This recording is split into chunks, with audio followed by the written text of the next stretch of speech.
और अब राजनीतिक खबरों की ओर रुख करते हैं। आपको प्रधानमंत्री नरेंद्र मोदी और कांग्रेस नेता राहुल गांधी की सियासी टक्कर के बारे में बताते हैं। आज दोनों नेताओं के बीच आदिवासी वोट को लेकर वार पलटवार हुए।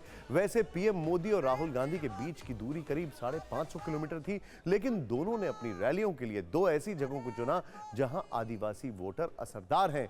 प्रधानमंत्री ने छत्तीसगढ़ के बस्तर से आदिवासी वोटर्स को संदेश दिया, तो राहुल गांधी ने मध्य प्रदेश के सिवनी से आदिवासियों को एड्रेस किया। दोनों ने आदिवासी समुदाय को लेकर सीधी बात की। क्या कुछ कहा, ये रिपोर्ट है। मोदी मोदी अब की बार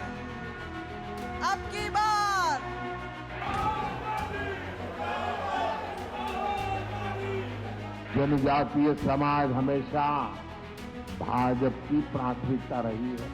मैं हूं मोदी का परिवार। आपकी आबादी 8% है, मगर देश में भागीदारी आपकी नहीं। देश की जनता आपको प्रधानमंत्री बनाना चाहती है। बीते 10 वर्षों में आदिवासी कल्याण का बजट 5 गुना बढ़ाया गया है। मोदी मोदी सोचो बांट ले। मोदी मोदी मोदी। बीजेपी का एक नेता मध्य प्रदेश में आदिवासी युवा के ऊपर पेशाब कर रहा था। प्रधानमंत्री नरेंद्र मोदी ने छत्तीसगढ़ के बस्तर से, तो राहुल गांधी ने मध्य प्रदेश के सिवनी से आदिवासी वोटर्स को अपनी तरफ खींचने की कोशिश की। जिस आदिवासी समाज का हमेशा कांग्रेस ने तिरस्कार किया, उसी आदिवासी समाज की बेटी आज देश की राष्ट्रपति है। छत्तीसगढ़ को पहला आदिवासी मुख्यमंत्री दिया है।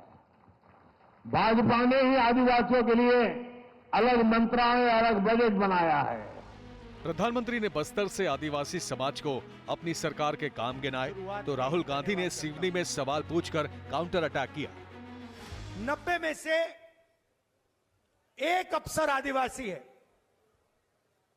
आपकी आबादी 8% है, मगर देश में भागीदारी आपकी नहीं है। बजट में 100 रुपया खर्च होता है, तो आदिवासी अफसर 10 पैसे का निर्णय लेता है।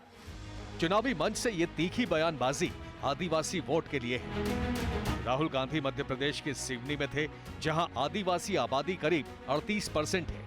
राज्य की 29 में से 6 सीट एसटी के लिए रिजर्व है।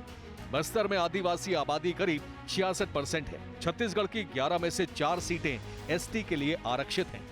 आदिवासी कल्याण का बजट 5 गुना बढ़ाया गया है। जब कांग्रेस सरकार थी तो पूरे देश में 125 से भी कम एकलव्य आवासीय विद्यालय थे।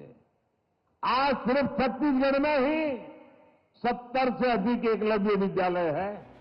तो राहुल गांधी बीजेपी पर आदिवासियों को अपमानित करने का आरोप लगा रहे हैं। उन्होंने पिछले साल जुलाई में हुए सीधी पेशाब कांड का जिक्र किया, जिसमें बीजेपी विधायक के करीबी का एक आदिवासी पर पेशाब करने वाला वीडियो वायरल हुआ था।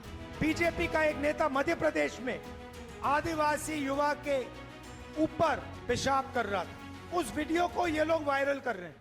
ये इनकी विचारधारा है, ये इनकी सोच है।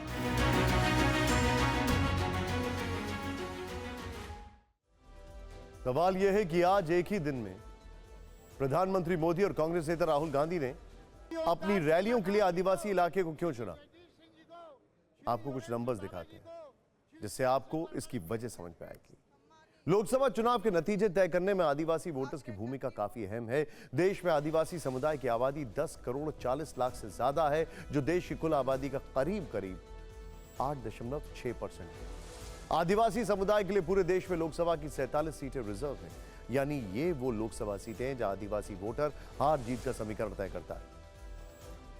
छत्तीसगढ़, झारखंड, मध्य प्रदेश, ओडिशा, गुजरात, राजस्थान और महाराष्ट्र 7 बड़े राज्य हैं जहां आदिवासी वोटर्स प्रभावी हैं। छत्तीसगढ़ में आदिवासी आबादी करीब 31%, झारखंड में करीब 26%, ओडिशा में आदिवासी करीब 23% है। मध्य प्रदेश में एसटी आबादी करीब 21% है, गुजरात में करीब 15% और राजस्थान में करीब 14% और महाराष्ट्र में 9% है। आदिवासी वोटर सिर्फ इन 7 बड़े राज्यों में ही 174 लोकसभा सीटों में समीकरण बना और बिगाड़ सकते हैं। वैसे नॉर्थ ईस्ट के राज्यों में तो आदिवासी वोटर्स इससे भी ज्यादा प्रभावी हैं। आपको उन 47 सीटों का गणित भी समझा देते हैं जो एसटी के लिए रिजर्व है। मध्य प्रदेश की 29 में से 6 सीट एसटी के लिए रिजर्व, झारखंड की 14 में से 5 सीट एसटी के लिए रिजर्व है। इसी तरह ओडिशा की 21 में से 5 सीटें एसटी के लिए रिजर्व हैं। छत्तीसगढ़ की 11 में से 4 सीटें एसटी के लिए आरक्षित हैं। गुजरात की 26 लोकसभा सीटों में से 4 एसटी के लिए आरक्षित हैं, जबकि राजस्थान की 25 लोकसभा सीटों में से 3 एसटी के लिए रिजर्व हैं। हालांकि एक फैक्ट यह भी है कि 2019 के लोकसभा चुनाव में आदिवासियों के लिए रिजर्व 47 सीटों में से 31 पर बीजेपी का भगवा लहरा।